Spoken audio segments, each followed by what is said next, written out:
No restante do trecho da aula de hoje, Paulo vai falar da atuação única do único Deus verdadeiro na distribuição dos dons espirituais.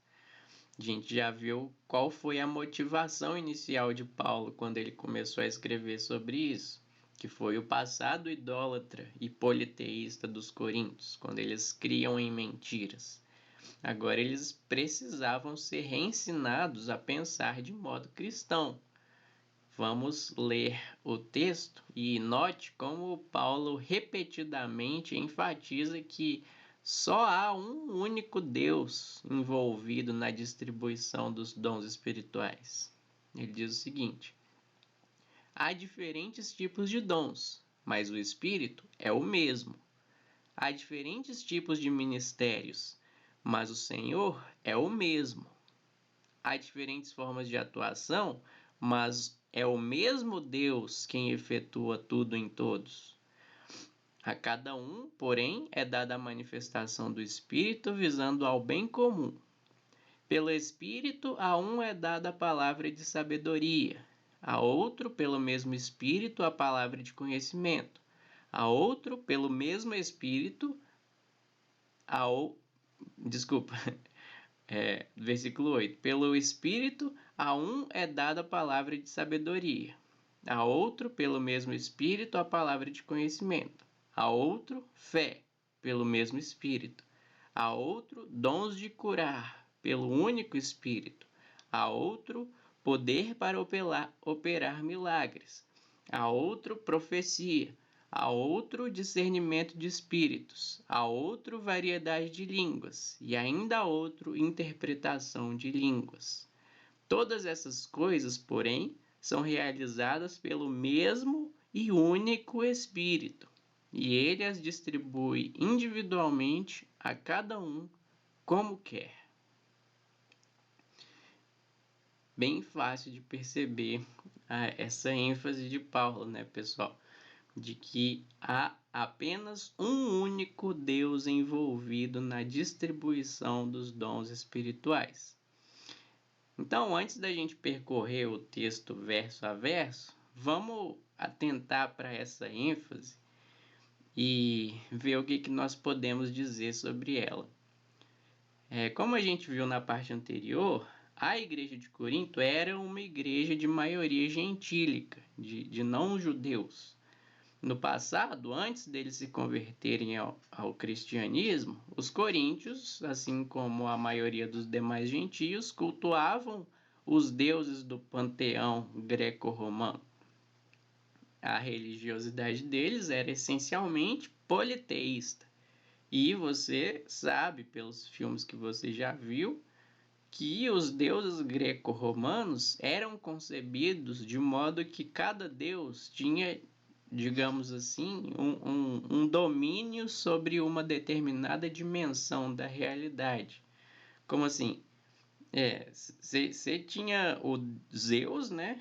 O deus dos céus e do trovão. Você tinha Hermes, o deus da comunicação e da linguagem. Você tinha Apolo, deus da música e do conhecimento.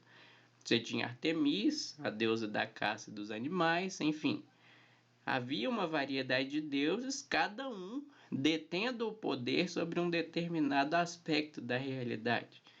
Então, se você é um marinheiro, você fazia uma boa viagem graças a Poseidon, ou Poseidon, dependendo da maneira que você quiser pronunciar, que é o deus dos mares. Então, era ele que você cultuava para obter esse favor. Se o comandante general do exército queria ser vitorioso na guerra, ele deveria buscar o favor do deus da guerra, Ares. Então, diferentes deuses favoreciam os homens de diferentes maneiras. E falando isso com o vocabulário cristão, né? É como se cada deus fosse doador de um dom espiritual. E isso que eu estou dizendo sobre cada deus ter um determinado poder, a gente vê naquela passagem em que Paulo e Barnabé passaram por Listra. A gente já viu essa passagem, vamos passar por ela rapidinho de novo, que Paulo curou um paralítico de nascimento, a multidão ficou impressionada, e o texto diz que, ao ver o que Paulo fizera, a multidão começou a gritar em língua licaônica: os deuses desceram até nós em forma humana. A Barnabé chamavam Zeus, e a Paulo chamavam Hermes, porque era ele quem trazia a palavra. Então, ao ver aquele milagre, a multidão concluiu que Paulo e Barnabé eram deuses, porque só deuses poderiam curar o paralítico de nascença daquele jeito. Daí, quando eles viram que Paulo se dedicava à pregação de uma mensagem, eles identificaram com quem? Com Hermes, que é justamente o deus da comunicação e da linguagem. Quanto a Barnabé, a gente não sabe direito o que levou a multidão a identificá-lo com Zeus. Talvez seja porque eles não tinham certeza de qual dos dois tinha curado o paralítico. Estavam achando que foi Barnabé, e aí eles entenderam que Barnabé era Zeus, o maior e mais poderoso dos deuses. De qualquer modo, o que eu estou querendo dizer aqui é que, segundo a crença politeísta greco-romana, os poderes estavam difundidos entre os deuses, distribuídos entre eles, cada um tendo um determinado poder, ou pelo menos um poder maior para uma determinada coisa. Então, por essa razão, eu creio que essa ênfase que nós vemos Paulo dar no fato de que só há um Deus por trás dos dons espirituais foi motivada pela religiosidade politeísta que predominava na época, e que os coríntios seguiram essa religiosidade no passado, e agora eles precisavam aprender, na verdade, aquilo que eles foram ensinados errado da primeira vez. Então, quando ele diz aí, há diferentes tipos de dons, mas o Espírito é o mesmo. Há diferentes tipos de ministérios, mas o Espírito é o mesmo. Mas o Senhor é o mesmo. Há diferentes tipos, diferentes formas de atuação, mas é o mesmo Deus que efetua tudo em todos. A gente vê essa ênfase de que Paulo está fazendo, de que só há um Deus. O politeísmo não combina com o cristianismo. E ele termina no versículo 11, todas essas coisas, porém, todos esses dons que eu falei, listei aqui, são realizadas pelo mesmo e único Espírito. Ele é quem capacita, um Espírito só, um Deus que distribui individualmente a cada um dos dons como ele quer. Então, a gente vê aí o ponto que está sendo trazido por Paulo. Politeísmo não combina com o cristianismo. Ditas todas essas coisas, vamos agora voltar, visto o geral, o todo, vamos agora voltar e ver as partes e observar com mais detalhes os dons que Paulo menciona aqui. Há diferentes tipos de dons, mas o Espírito é o mesmo. Há diferentes tipos de ministérios, mas o Senhor é o mesmo. Há diferentes formas de atuação, mas é o mesmo Deus que efetua tudo em todos. A cada um, porém, é dada a manifestação do Espírito, visando ao bem comum. Aqui a gente vê qual que é o propósito, o objetivo de Deus quando ele distribui os dons a cada um dos crentes. O objetivo, versículo 7, a cada um, porém, é dada a manifestação do Espírito, visando ao bem comum. Visando o bem comum. Deus não concede os dons espirituais, que Paulo vai listar em seguida, para recompensar alguém pela sua obediência, ou para impressionar as pessoas que veem os dons sendo exercidos, ou para exaltar um crente acima dos outros. Não, nada disso. O objetivo de Deus é claro: o bem comum, o bem de toda a igreja. Então, logo de cara, Paulo já mostra para os coríntios que se algum deles se julga espiritual porque tem um determinado dom espiritual, ele deveria fazer uma autoanálise e pensar se ele está usando aquele dom para o propósito estabelecido por Deus, o bem comum. Os dons são diversos, mas todos foram dados com esse mesmo objetivo. Todos foram dados para visando o bem comum. E aí Paulo vai listar, não necessariamente uma lista exaustiva, mas a título de exemplo, uma lista de 9 dons que o Espírito distribui entre os crentes. Ele diz: pelo Espírito, a um é dada a palavra de sabedoria, a outro, pelo mesmo Espírito, a palavra de conhecimento, a outro, fé, pelo mesmo Espírito, a outro, dons de curar, pelo único Espírito, a outro, poder para operar milagres, a outro, profecia, a outro, discernimento de espíritos, a outro, variedade de línguas e ainda a outro, interpretação de línguas. Vamos falar rapidinho sobre cada um desses dons listados aí nesses versículos. Os 2 primeiros são os dons de sabedoria e de conhecimento. Aqui não está claro qual que é a distinção que Paulo tinha em mente quando ele fala separadamente do dom de sabedoria e do dom de conhecimento, mas certamente ele tinha alguma distinção em mente. Uma possibilidade é que sabedoria é aquele conhecimento que capacita a pessoa a aconselhar, a orientar as pessoas a viverem de modo agradável a Deus e, claro, também viver dessa mesma forma. Isso porque sabedoria na Bíblia, com frequência, ela está associada à prática, a decisões da vida cotidiana, aquilo que são as obras feitas por uma pessoa. Como disse Jesus, a sabedoria é comprovada pelas obras que a acompanham. Ou seja, você nota que uma pessoa é sábia pelo seu modo de viver. E o dom de conhecimento talvez então seja aquela instrução, aquela inteligência que capacita a pessoa a informar as pessoas daquilo que é verdade, ensinar a elas aquilo que é verdade.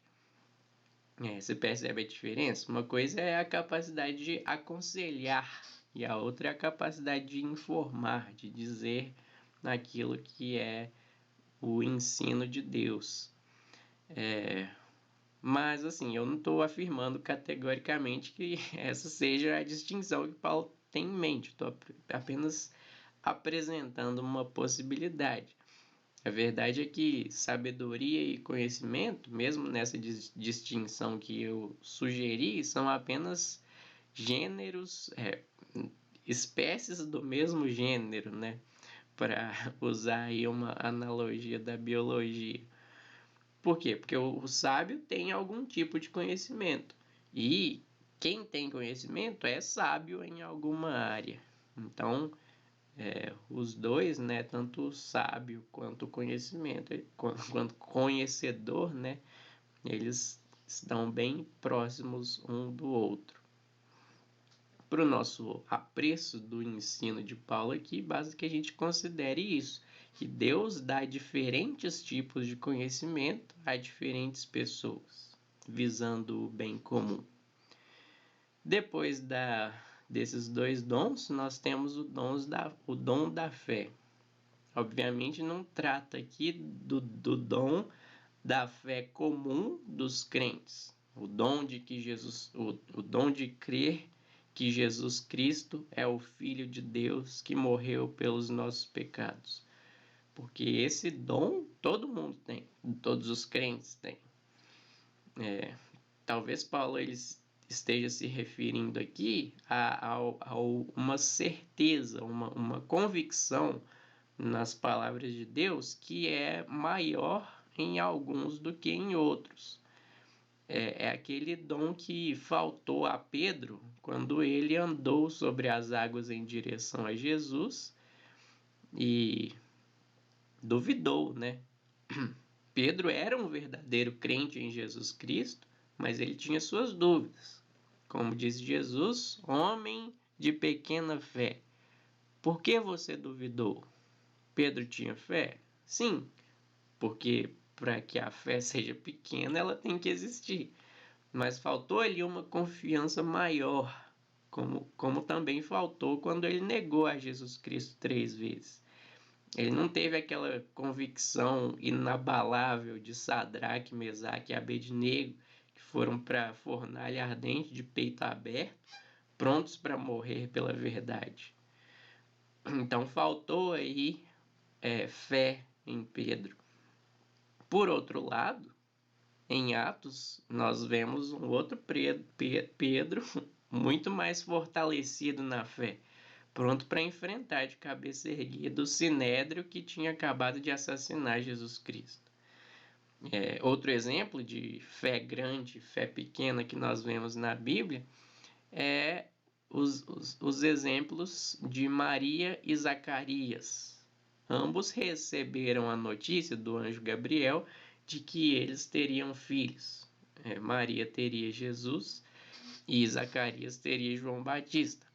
E Maria prontamente respondeu: sou serva do Senhor, que aconteça comigo conforme a tua palavra.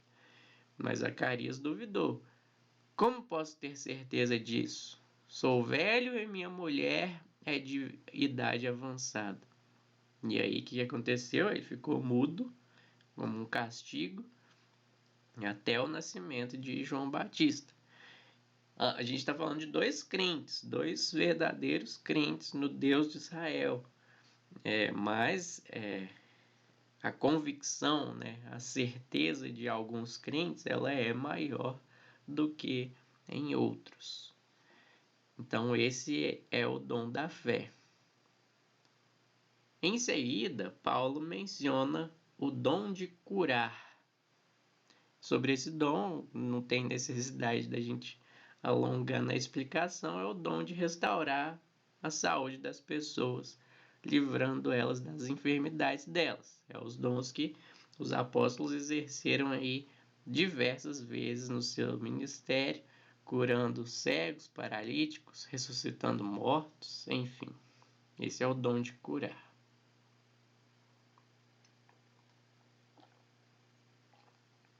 Depois nós temos o dom de operar milagres. Dom de operar milagres. A diferença entre o dom de curar e o dom de operar milagres é que a cura é apenas um tipo de milagre. Há milagres que não são curas, como o milagre de Jesus, de andar sobre as águas, o milagre de multiplicar os pães, transformar água em vinho, enfim. Eu não me recordo de passagens no Novo Testamento que narram milagres específicos operados por crentes em Jesus, mesmo os apóstolos. Só que a gente tem algumas passagens que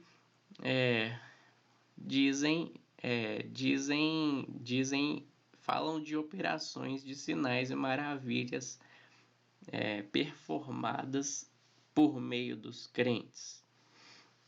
Então, por exemplo, nós temos aí em Atos 5:12, os apóstolos realizavam muitos sinais e maravilhas no meio do povo. E também em Atos 6:8, que diz que Estevão era um homem cheio de graça e do poder de Deus e que realizava grandes maravilhas e sinais no meio do povo. Também Filipe, em Atos 8, versículos 5 e 6, fala que Filipe, a multidão ficava impressionada com os sinais milagrosos que ele realizava. E em Atos 14:3, Paulo e Barnabé passaram um tempo ali falando corajosamente do Senhor, que confirmava a mensagem de sua graça, realizando sinais e maravilhas pelas mãos deles. Enfim, são muitos lugares que fazem menção a sinais e maravilhas e milagres operados por crentes no Novo Testamento, e no Antigo Testamento ainda mais, né? Na verdade, existem dois períodos no Antigo Testamento em que houve os israelitas viram mais milagres acontecerem, que são o período de Moisés e em seguida o período de Elias e Eliseu.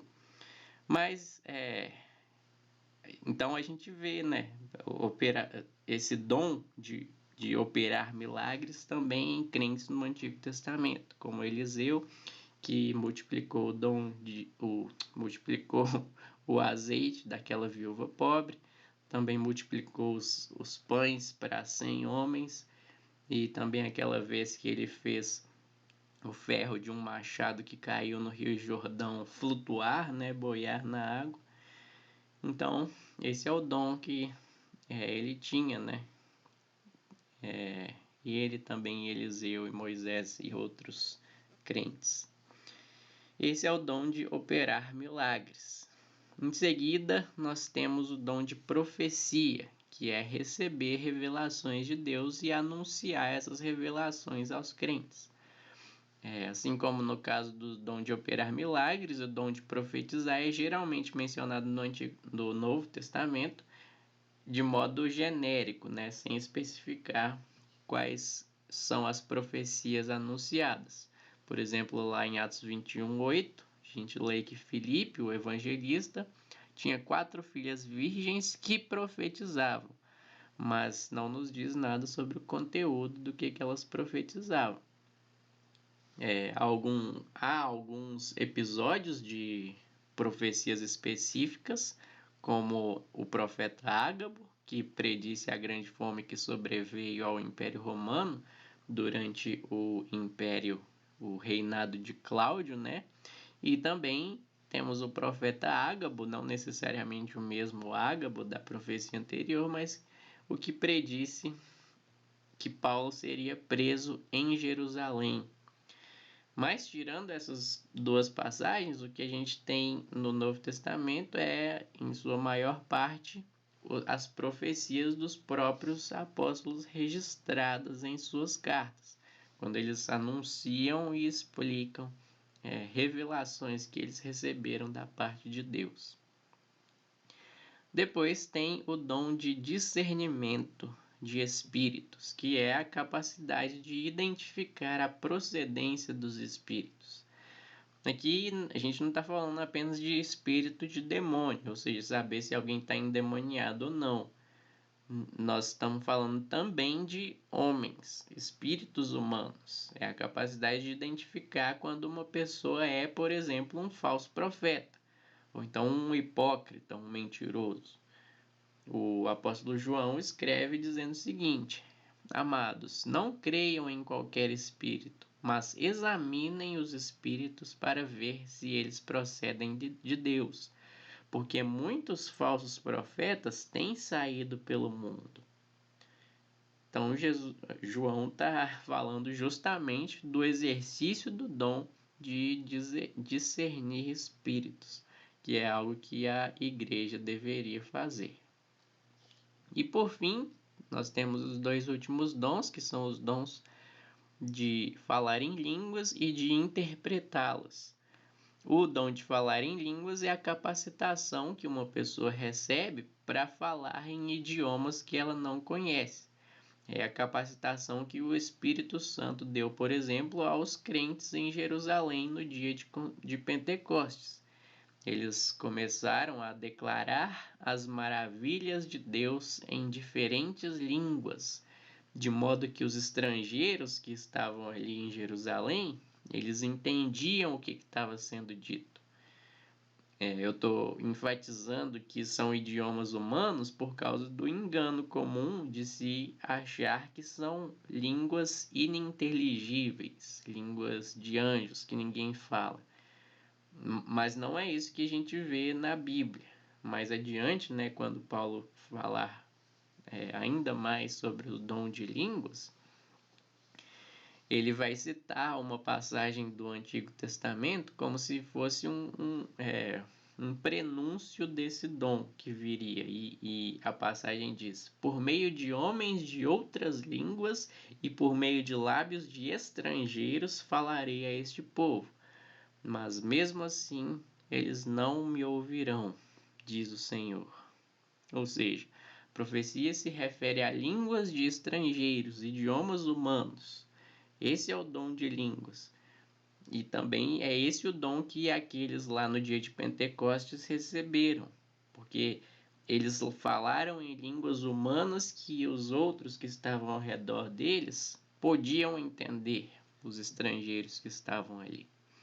Então, esse é o dom de línguas. E, obviamente, o par dele, né, o dom de interpretar línguas, é o dom de traduzir o que está sendo falado em um idioma desconhecido para um idioma que os crentes reunidos conhecem. Esses são os dons espirituais listados por Paulo aqui nessa passagem. Agora, novamente, o ponto-chave de Paulo, que ele quer que os coríntios captem, é que todos esses dons são dados pelo mesmo e único Espírito. É o que ele diz no versículo 11. Todas essas coisas, porém, todas essas capacitações que eu acabei de mencionar, são realizadas pelo mesmo e único Espírito, e ele as distribui individualmente a cada um como quer. Ninguém pode, pelos seus próprios meios, se capacitar para exercer um dom espiritual. O nome mesmo já diz, dom. Dom é presente. Se você não recebeu o presente, você não vai ter, porque você não recebeu. Os sábios, os mestres, os profetas, os homens de fé, os intérpretes de línguas e os que discernem espíritos, esses precisam ter o seu entendimento iluminado pelo Espírito Santo. Então, eles dependem totalmente, o dom deles depende totalmente da doação do Espírito Santo. Os operadores de curas, de milagres e os que falam em línguas dependem também do poder sobrenatural do Espírito Santo. Então, todo mundo, todos esses dons são presentes do Espírito Santo. E sem o Espírito, ninguém vai ter dom nenhum, porque ele é quem distribui individualmente a cada um como quer. Então, não depende de você querer o dom, depende do Espírito. Ninguém escolhe o dom que tem. Quem escolhe é o Espírito, que distribui os dons visando o bem comum. É bem verdade que mais adiante, no capítulo 14, quando Paulo vai incentivar os coríntios a buscarem os melhores dons, ele vai dizer, fazer esse incentivo, né? Busquem os melhores dons. Mas isso não significa que a pessoa vai buscar os melhores dons pelos seus próprios meios, conquistando esses dons e se capacitando a si mesma a exercê-los. Não, significa que ela vai pedir ao Espírito Santo em oração os melhores dons. E se o Espírito quiser, ele atenderá ao pedido. Se não, não. Ele é quem decide. Ele as distribui individualmente a cada um como quer. A gente ainda vai ver muita coisa ensinada por Paulo sobre dons espirituais nas próximas aulas. Então eu não vou de maneira alguma esgotar o nosso assunto aqui hoje. Então vamos ficar por aqui e vamos concluir com algumas lições para a gente levar dessa aula. Primeiro, ao contrário do que muitos pensam, Deus não está em todas as religiões. Muita gente gosta de comparar as religiões com aquela ilustração, aquela que era aquela parábola em que vários cegos estão tocando suas mãos em um elefante. Cada um diz uma coisa sobre aquilo que eles estão tocando, mas no final das contas eles estão falando todos da mesma coisa, de perspectivas diferentes. Então é como se Deus fosse o elefante e as diferentes religiões fosse cada um desses cegos tateando esse elefante. E cada um está dizendo uma verdade sobre Deus de uma perspectiva diferente. Mas não é assim que a Bíblia nos ensina a pensar sobre as diferentes religiões. Esse sincretismo que estava presente na cultura greco-romana, Paulo orienta os coríntios a não seguir isso. O sincretismo não combina com o cristianismo. Onde Deus pode ser encontrado? Ele pode ser encontrado entre idólatras, em templos pagãos, com aqueles que negam a Cristo em seu coração, que não acreditam que Ele é Deus e que o rejeitam? Não. Como disse Jesus, João 3,36: quem crê no Filho tem a vida eterna, já quem rejeita o Filho não verá a vida, mas a ira de Deus permanece sobre ele. Então, quem rejeita o Filho são pessoas com quem Deus está irado. Deus não está com elas. Ninguém que fala pelo Espírito diz Jesus seja amaldiçoado. E como a gente viu, essa expressão, ela se contrasta com a seu par contrastante. Jesus é o Senhor. São duas confissões feitas pelos crentes, né? Por um lado, os crentes que confessam que Jesus é o Senhor, e por outro, os descrentes que rejeitam a Cristo e o amaldiçoam em seu coração. Então, alguém bendiz a Cristo, ou alguém bendiz a Cristo em seu coração, ou alguém o amaldiçoa. Como disse Jesus, aquele que não está comigo está contra mim, e aquele que comigo não ajunta, espalha. Então, ou alguém está contra Cristo, ou a favor de Cristo. Se as outras religiões não confessam que Jesus é o Cristo, são falsas religiões. E Deus não está com eles, que nem fala por meio deles, nem distribui seus dons a eles. Em segundo lugar, ao conceder dons espirituais, Deus visa o bem comum. Esse é o objetivo dos dons. Não é para exaltar alguém acima dos outros. Não é para recompensar alguém pelas suas boas obras. Nada disso. É para a edificação da igreja. É para o bem do inculto que Deus dá sabedoria aos sábios. É para o bem dos doentes que Ele dá o dom da cura para alguns. É para o maravilhamento e fortalecimento da fé dos crentes que Ele concede o dom de operar milagres. Em todo caso, os dons de um são sempre para o outro, né? A misericórdia dos misericordiosos é para os benefícios dos carentes e dos necessitados. A capacidade de liderar dos líderes é para o benefício dos liderados. A disposição para servir é para o benefício dos que são servidos. Então é para o bem comum. Esse é o objetivo de Deus na distribuição dos dons espirituais. E é para isso que eles devem ser usados. Então nós devemos sempre examinarmos a nós mesmos para ver se a gente está utilizando os dons que a gente recebeu de Deus para o fim que Ele estabeleceu. De nada adianta ter um dom se ele não for exercido em favor do outro, que é o ponto de Paulo lá em 1 Coríntios 13, e que já foi antecipado aqui no texto que a gente leu. Ao conceder dons espirituais, Deus visa o bem comum. Terceiro e último, o Espírito Santo é soberano na distribuição dos dons espirituais. Ele dá o dom que quer, a quem quer, quando quer, como quer. E isso é facilmente observado na própria natureza de três dos dons que a gente viu aqui listados por Paulo: o dom de curar, o dom de operar milagres e o dom de falar em línguas. Todos eles são dons ocasionais. Deus capacita em um momento específico e pronto. Passou o momento, passou o dom. Ele pode capacitar novamente de novo, claro, mas é sempre algo momentâneo, situacional.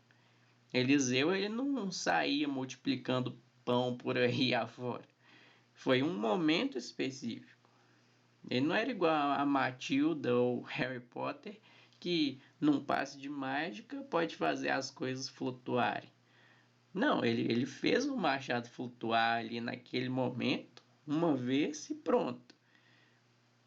Mesmo o dom de cura dos apóstolos, ele era um dom situacional.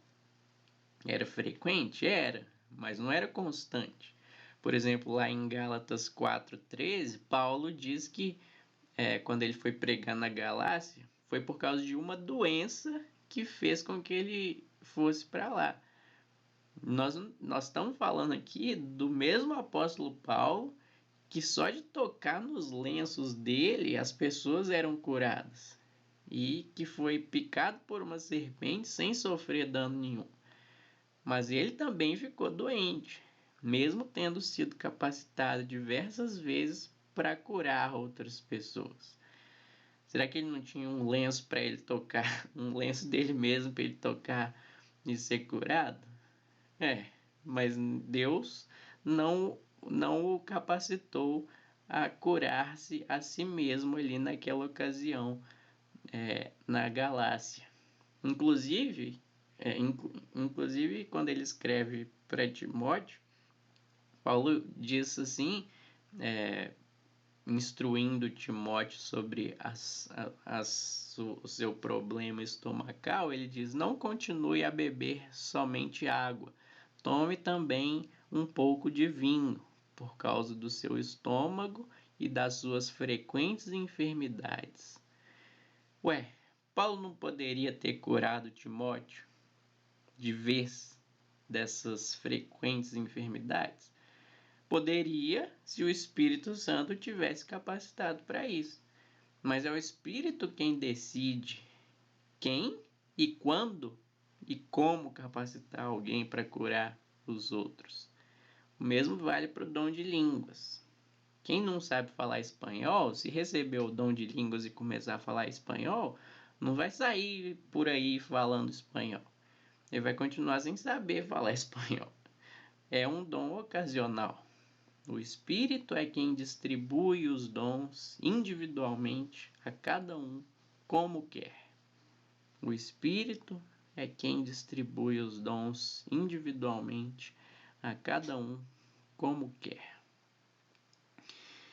Esses são os 3 pontos que eu queria destacar da nossa aula de hoje. E a gente fica por aqui. Que Deus te abençoe no seu exercício dos seus dons. Use eles com o propósito que Deus estabeleceu, que é o bem comum. E saiba que o Espírito Santo ele não faz as coisas por acaso. Ele faz as coisas propositadamente, com o propósito que ele dá os dons aos homens, que ele te deu os dons que você tem, e foi justamente para você abençoar seus irmãos ao seu redor. Então, faça bom uso desses presentes que Deus te deu. Beleza? Beleza. Então, a gente fica por aqui. A gente vai falar mais sobre esse assunto nas próximas aulas. E te vejo, então, numa próxima ocasião. Um abraço para vocês.